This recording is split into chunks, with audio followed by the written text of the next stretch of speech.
Centre-state relations पे the constitution of India being federal in structure divides all power legislative executive and financial between centre and states the division of power aims to maintain the balance between central authority and state autonomy legislative relations between center and states are mainly governed by article 245 to 255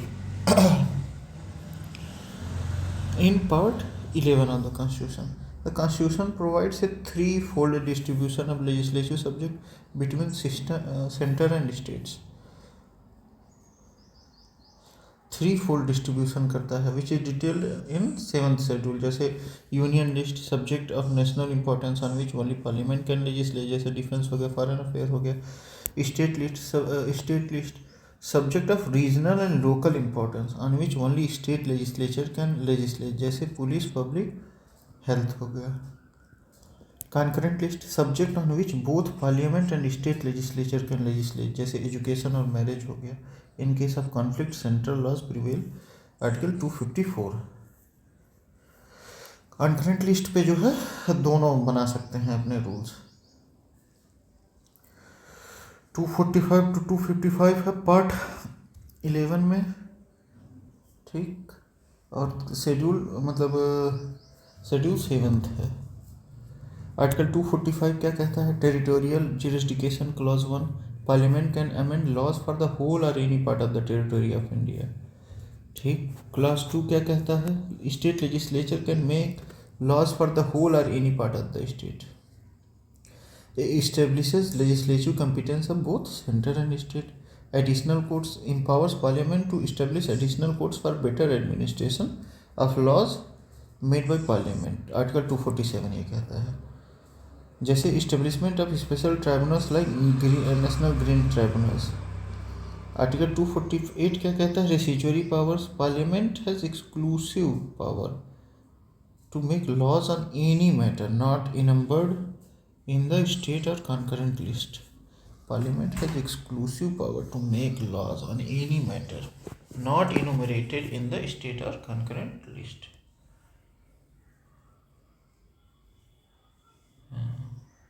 article 248 के तहत residuary power है. जैसे cyber law, these are not mention in any of the list. Cyber law किसी भी list में नहीं mention है, तो पार्लियामेंट के पास स्पेशल पावर है कि वो कर सकता है. Article 249 national interest in state matters. Parliament can legislate on a matter in the state list if Rajya Sabha passes a resolution by 2/3 majority stating it is necessary in the national interest. जैसे legislation on terrorism like UAPA who deemed a threat to national security. Article 250 during proclamation of emergency parliament can legislate on any state list matter if a national emergency. Article 352 is in operation. अगर national emergency लगी हुई है तो during 1975 emergency the parliament made several laws affecting state laws. Article 250 Article 251 inconsistency between state and parliamentary laws. If a conflict arises between laws made under Article 249 and 250 the state laws, the parliamentary law prevails. अगर कुछ state और parliament में इंडिफरेंसेस आ जाते हैं तो parliamentary law क्या होगा? वो होगा, मतलब प्रिवेल करेगा. Article 252 consent of states. Parliament can legislate for 2 or more states if they consent or adopt the legislation. Article 252 parliament can legislate for 2 or more states if they consent and adopt the legislation. जैसे water dispute tribunal act enacted the consent of multiple states. Article 253 international obligations. Parliament can legislate on state list matters to implement international treaties, agreements and conventions. State list matter to implement international treaties, agreements and conventions. जैसे Environment Protection Act 1986 to fulfill obligation under Stockholm Conference 1972. ठीक है. यहाँ पर water dispute tribunal. Article 252 consent of state. Parliament can legislate for 2 or more states if they consent and adopt the legislation. ठीक है. Inconsistency between state and parliamentary laws, तो उसमें parliamentary laws ही मतलब वो भारी पड़ेंगे। GST and the 101st constitutional amendment act 2016, introduction of article 246A giving parliament and state legislature concurrent power to legislate on GST. अच्छा, जीएसटी जो है कॉन्करेंट है। The GST Council was established under Article 279A to make recommendation on tax rates, exemptions, and model GST laws. Amendment was significant for cooperative federalism by allowing both levels of government to levy GST.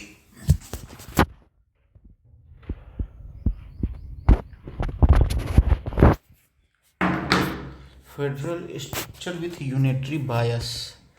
Despite being federal polity, the Indian Constitution exhibits unitary feature during emergencies and in matters like residuary powers and international obligations, making the center more powerful than the states. जैसे judicial interpretation, State of West Bengal versus Union of India 1963. The Supreme Court upheld the supremacy of the center in legislative matters when it comes to the national interest.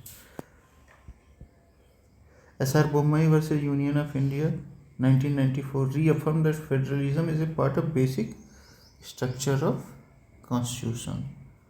Federalism क्या है? Basic structure है constitution का, SR. Bommai case में।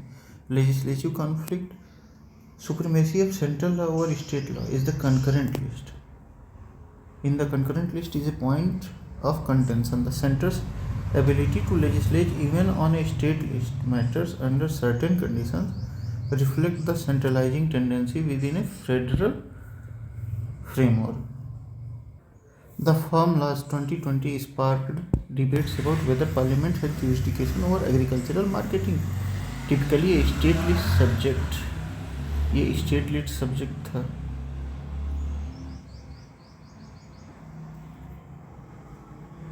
ठीक है, अब administrative relations देखा जाए 256 to 263 पार्ट 11 में है। 256 obligation of states and union. The executive power of every state must be exercised in a way that ensures compliance with union laws. Union laws से compliance करना पड़ेगा। Centre can issue direction to states for the proper execution of laws made by parliament, जैसे directing states for uniform implementation of central scheme like मनरेगा। Article 257 control of the union over states. Executive power of A state should not interfere with the executive power of union. The union can give direction on the maintenance of railways, highways, protection of within the state and protection of railways within the state. मतलब union बता सकता है कि आप ये करो। Control over the union over states, जैसे instruction during railway strikes to ensure national connectivity, ये स्टेट का काम है, मतलब यूनियन डायरेक्शन देता है। Article 258 power to confer function on states.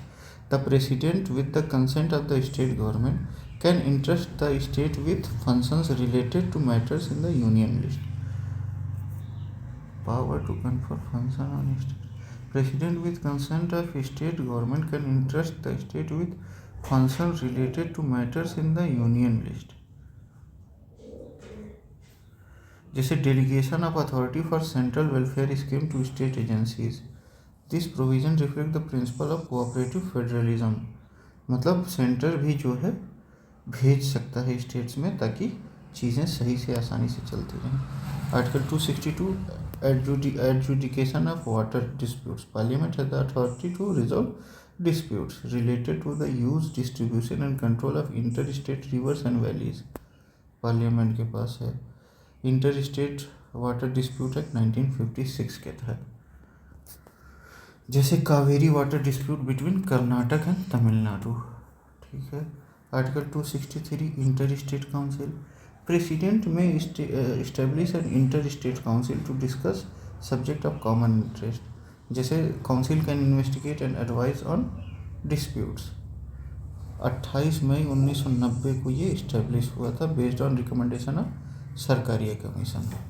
Inter state council 1990 को इस्टेब्लिश हुआ था सरकारिया कमीशन के रिकमेंडेशन से। Promote cooperative federalism and harmonious centre state relations.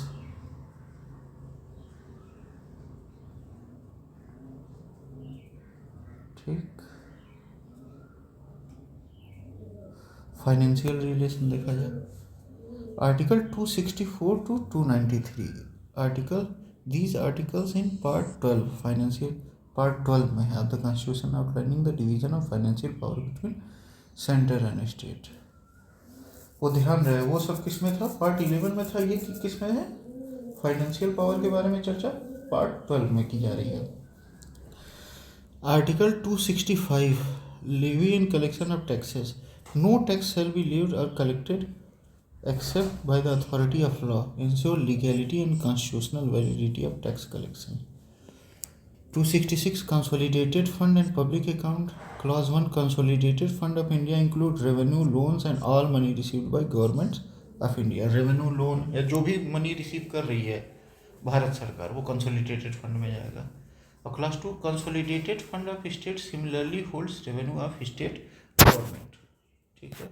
No amount can be withdrawn from this fund except in the manner provided by law. मतलब जैसे grant हो गया या अप्रोप्रिएशन बिल हो गया उसी के थ्रू ही निकाला जा सकता है।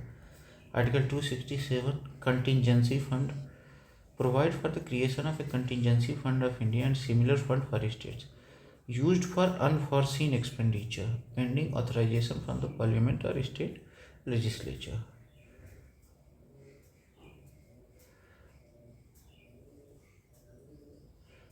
जैसे disaster relief fund during natural calamities, state में स्टेट गवर्नमेंट बना सकती है और उसका हेड लगभग गवर्नर रहते हैं। ठीक, और सेंटर में प्रेसिडेंट रहते हैं।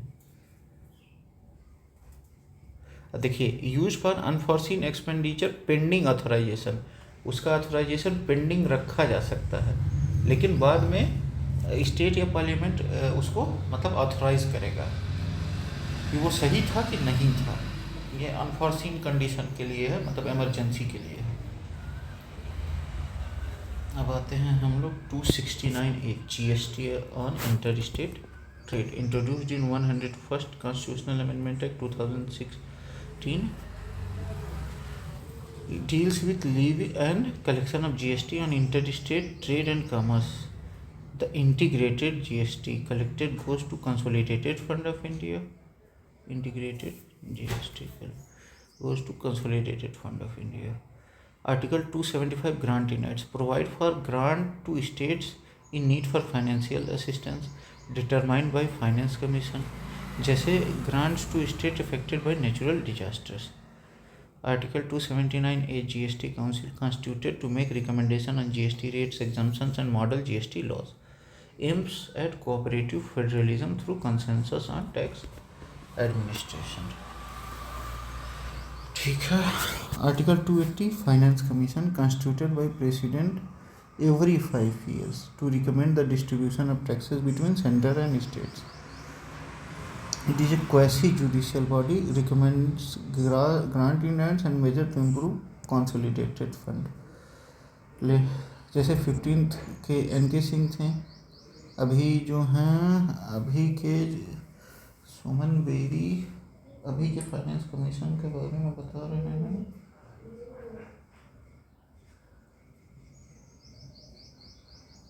फाइनेंस कमीशन चेयरमैन, अच्छा, अरविंद पनगड़िया जी हैं। Shri Kumar Vivek Shri Ramagya Maurya private secretary to chairman, Arvind Panagariya ji हैं 16th फाइनेंस कमीशन के, अरविंद पनगड़िया जी। आर्टिकल 281, अच्छा ये 15th ने क्या सजेस्ट किया, vertical and horizontal devolution of funds. Article 281 recommends of the finance commission president must lay the finance commission report before both houses of parliament. Article 281 क्या कहता है कि प्रेसिडेंट जो है फाइनेंस कमीशन रिपोर्ट दोनों हाउसेज के सामने रखेंगे। Includes an explanatory memorandum on the action taken on the recommendation. Explanatory memorandum भी उसमें रहना चाहिए। Commission on centre state relation, Sarkaria commission 1983 में बनी। Setup, examine and review the centre state relation, जैसे justice RS Sarkaria and members कौन कौन थे? B शिवरमन जी और SR Sen ji. RS Sarkaria committee member B Sivaraman और SR Sen. Final report submitted in January 1988 comprising 247 recommendation. Suggested strengthening interstate council, improving the distribution of powers. ये 1983 में बनी थी। Rajamannar committee 1969 recommended more autonomy for states. पंछी commission 2007 suggested revisiting the distribution of legislative, administrative and financial powers. पंछी commission 2007 में, राजमन्नार 1969 में और सरकारिया 1983 में। emphasized cooperative federalism and greater flexibility for states. ठीक है। The financial relation between center and states often spark debate, especially in revenue sharing and devolution of taxes. The GST Council is landmark in cooperative fiscal federalism and has faced challenges in revenue distribution and compensation to states. Strengthening the Interstate Council to act as a permanent decision body, greater fiscal autonomy to states with clear guidelines and GST compensation. Okay, अब आते हैं हम लोग PYQs पे। Centre state relation in India are influenced by provision of the constitution, सही है। The planning process, सही है। कॉन्फ्लिक्ट ऑफ पॉलिटिकल इंटरेस्ट, सही है। Dominance of desire to dictate, ये भी सही है। Centre state relations in India are influenced by multiple factors, जैसे Indian constitution divide power between centre and state through legislative, administrative and financial relation. ये legislative और administrative part 11 में है और फाइनेंशियल पार्ट 12 में है। These include union, state and concurrent list। 7th schedule में है ये, 7th शेड्यूल में। Recent governor powers reflect constitutional, अच्छा ये छोड़िए। प्लानिंग प्रोसेस, प्लानिंग कमीशन 1950 में बना, अभी 2015 में नीति आयोग बना। emphasizes cooperative federalism but planning still largely rests with center, जैसे central scheme like PM Gati Shakti reflect central led planning. Conflict of political strength, different political parties ruling at the centre and state often leads to conflict, जैसे conflict between central and state government on MNREGA. Dominance of desire to dictate, ये भाई हमेशा रहेगी। The centre at times exercise dominance undermining state autonomy, article 356 के तहत president rule on political grounds, जैसे recent political tension in Maharashtra and Karnataka में जो हुआ। Centre state relation in India dependent upon, centre state relation Bharat में किस पे डिपेंड करते हैं? Constitutional provision, convention and practice, judicial interpretation, mechanism for dialogues, सब पे होता है। जैसे fundamental framework governing legislature, administrative and financial relation, article 370 abrogation of affecting centre state dynamics in Jammu Kashmir. Convention and practices, these are unwritten understanding, जैसे governor role as a ceremonial head though often politicised, governor जो होंगे वो ceremonial head होंगे। Judicial interpretation, judiciary plays a critical role in resolving centre state conflict, जैसे SR Bommai case और union of India 1994। Supreme court curtail misuse of article 356। Mechanism for, इसी में federalism को इसने SR बोम्मई केस में ही फेडरलिज्म को क्या माना गया? बेसिक स्ट्रक्चर माना गया। Mechanism for dialogue, institutional framework like inter state council, article 263। Zonal councils and NITI Aayog governing council facilitate coordination. Strengthening these mechanisms is crucial for addressing water dispute and Kaveri and Krishna river conflict. A federal policy involves relation between union and state, relation among state, mechanism of हाँ ये सारे ठीक.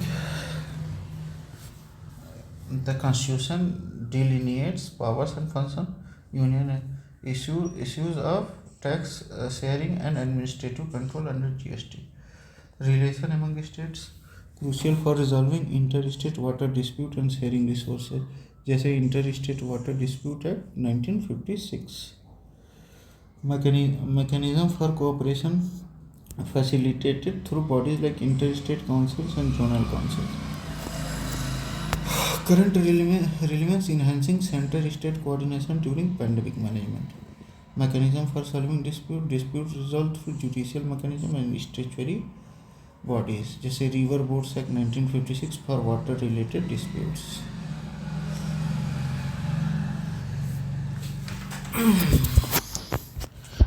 In which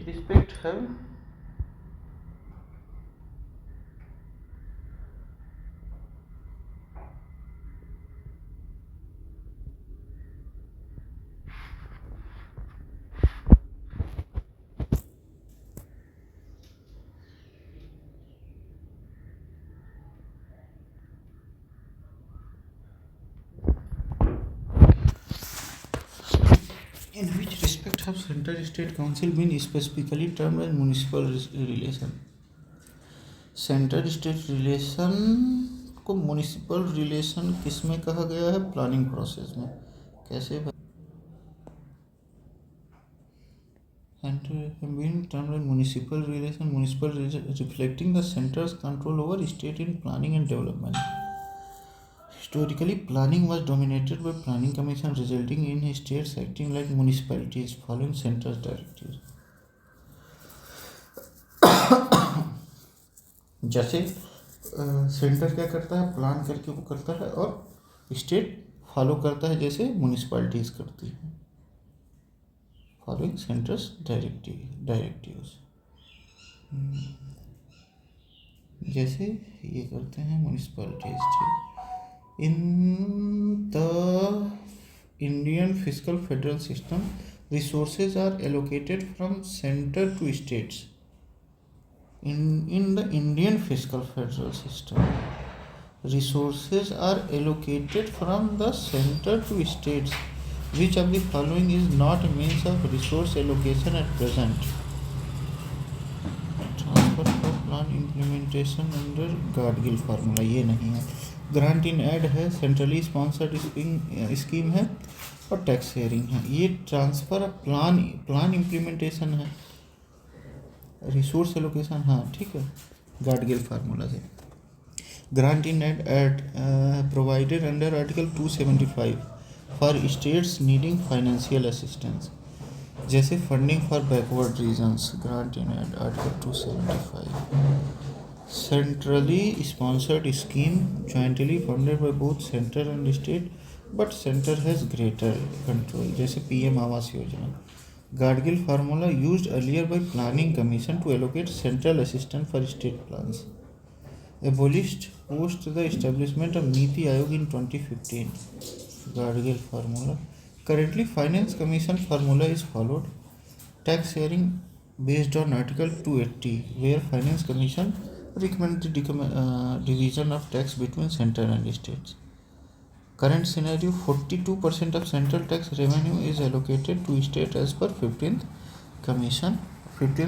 finance commission. मतलब 42% जो है central tax revenue जो है वो एलोकेट किया जाता है स्टेट्स को 15th फाइनेंस कमीशन के अकॉर्डिंग. एक बार देख लीजिए, ये 42 नहीं 41% है. 42% 14th कमीशन ने दिया था, लेकिन 1% घटा के 15th कमीशन ने वो किया. ठीक. In which part of the Indian constitution are legislative relation between centre and states given? तो पार्ट 11 में दिया है. ये फाइनेंशियल रिलेशन के बारे में पार्ट 12 में दिया है. Part 10 deal with schedule and tribal areas 244 to 244A part 10 बात करता है। Part 11 relation between union and state article 245 से लेकर 263 inter state inter state council की बात करता है। Divided into two chapters.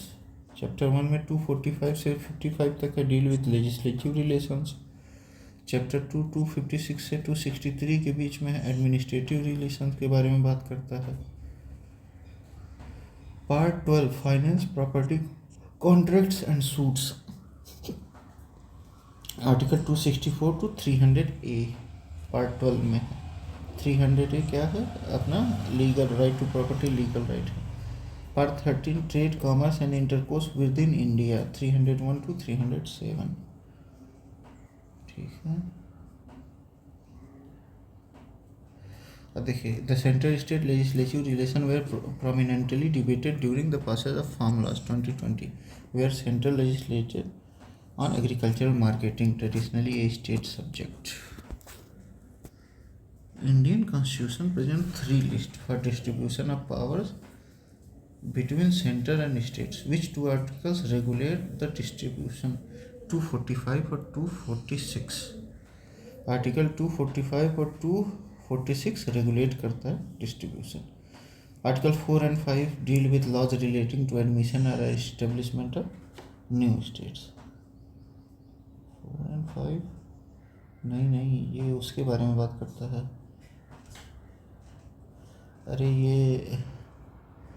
अरे मतलब सिटीजनशिप की बात करता है 4 and 5 शायद, 1 मिनट देख लें।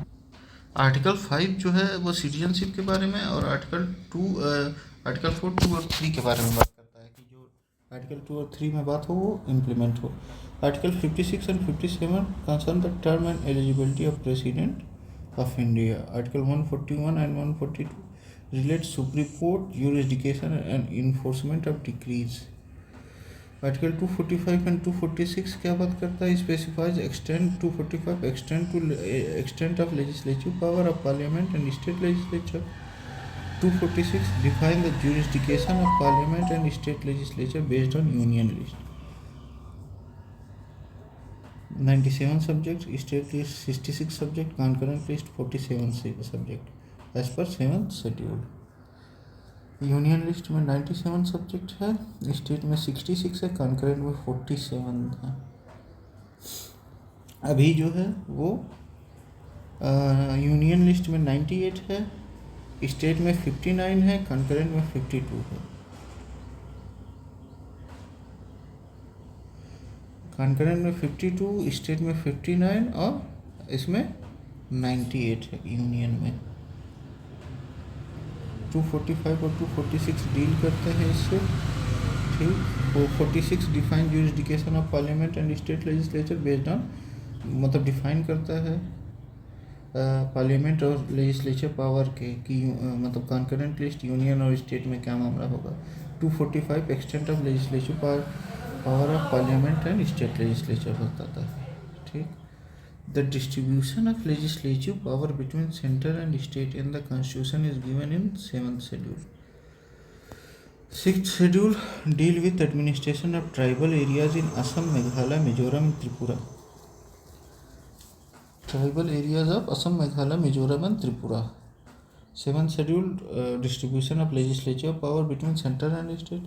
8th schedule list 22 official languages of India।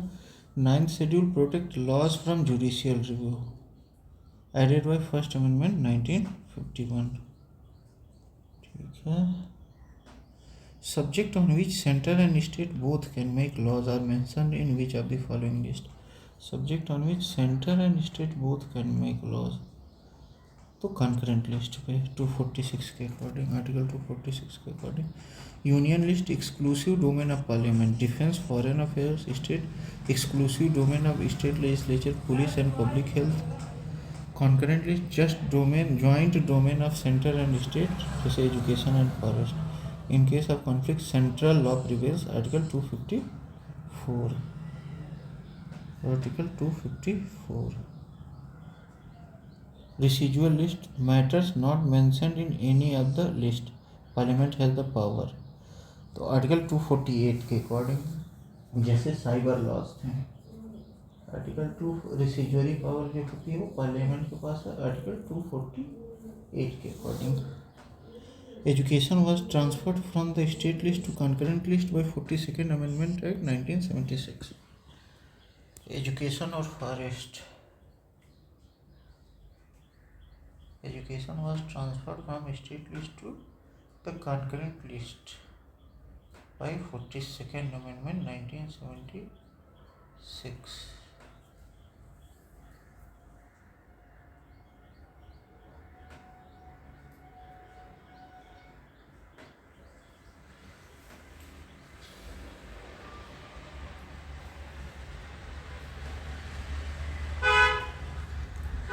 Who is empowered to make laws for economic and social planning besides infants and minors in India, both central and state government?